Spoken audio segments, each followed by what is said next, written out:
Hey, I heard you witnessing to that atheist over there.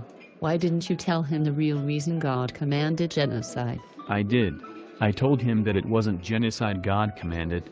I told him that God fulfilled his promise to the Israelites by freeing them from the bondage of Egypt and giving them the land that he told them of in the desert. I told him that the land of Canaan was full of evil and corruption, and God gave name to the tribes that would kill them as soon as they set up camp in the land.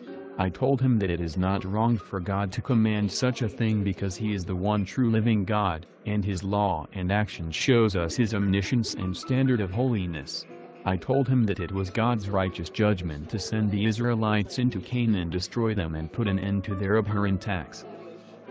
I know. Don't you know you're causing division? What on earth are you talking about? Don't you know about the Book of Enoch, Jubilees, Jasher, the Epic of Gilgamesh, and Genesis 6? Yeah, I'm aware of those spurious books in folklore, and I'm aware of your flawed interpretation of Genesis 6, and I'm frankly not surprised you would want to correct me about something so insignificant and speculative. What do you mean, flawed interpretation? Chuck Missler, Jim Staley, and Rob Skiba are holy men and they know the Bible better than you. Are you telling me they're wrong? The fallen angel Nephilim hybrid theory makes the Bible make so much more sense and stuff. You do realize all those men make their living on this subject, right? They found a way to sell Christians books about UFOs and chupacabras, and you're swallowing it hook, line, and sinker. In fact, Rob Skiba teaches the earth is flat. Chuck Missler proudly states that he has worked for the CIA, the Department of Defense, and the NSA, and Jim Staley is a Hebrew roots Kabbalist who is in federal prison after pleading guilty for conning his congregation out of millions. Don't you know that the Catholic Church started the Sons of Seth theory and banned the Book of Enoch to keep us in the dark about fallen angels mating with women? They don't want us to know that the Nephilim are returning and will inhabit human bodies and walk amongst us, as in the days of Noah. First of all, the Catholic Church does not have a dogmatic stance on the subject, and the cable television network EWTN states on their website your exact view, that angels had sexual relations with human women to create giants. Secondly, the person you're referring to as the forerunner of the quote-unquote Sethite theory is Augustine. And in the 4th century he wrote about his views on the passage in a book called City of God. In chapter 23 of that book he talks about how he believes fallen angels came down and had sexual relations with women. The exact opposite of what internet gurus like Chuck Missler errantly claims.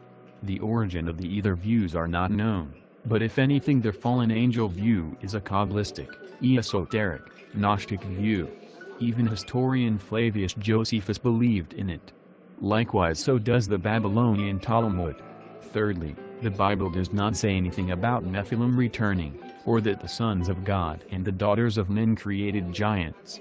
The verse clearly states that there were giants in the earth in those days and also after that, meaning they were already there when the sons of God came in unto the daughters of men, and they bare children to them, the same became mighty men which were of old, men of renown. Fourth, the days of Noah is not a license to let your imagination run wild. The Bible clearly states in Genesis 6:5, that God saw that the wickedness of man was great in the earth, and that every imagination of the thoughts of his heart was only evil continually. There is nothing in this chapter about angels. You are trying to change the meaning of sons of God in Genesis 6. From men who worship God, to fallen angels, to create an elaborate theory to explain away God's righteous judgment on the wicked, and in so doing you also reduce the sheer blessing it is to be called a son of God. But what about the ancient ruins? There is no way humans could have made those structures. They were clearly using fallen angel technology, or at least had help by 300-foot giants, just like it says in the Book of Enoch. Well, before I tell you exactly how stupid and wicked the so-called Book of Enoch really is, did you know that in Romans 1 Paul talks about men that did not like to retain God in their knowledge, so God gave them over to a reprobate mind, to do those things which are not convenient? Paul gives a list of things those people are filled with. Being filled with all unrighteousness, fornication, wickedness, covetousness, maliciousness, full of envy, murder, debate, deceit, malignity, whisperers, backbiters, haters of God, despiteful, proud, boasters, and wait a minute, inventors of evil things. Wait a minute. Are you telling me that men can invent evil things without help of demonic departed spirits of fallen angelic beings? Yes. Get out. You have to stop doing that. I'm sorry. Despite calling myself a Christian woman, I think that I should usurp authority over all men of God and to teach and correct them in an angry and out-of-line manner, as if it is God's will.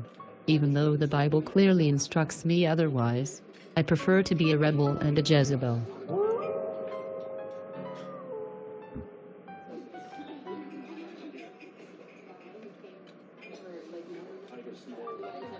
Check please.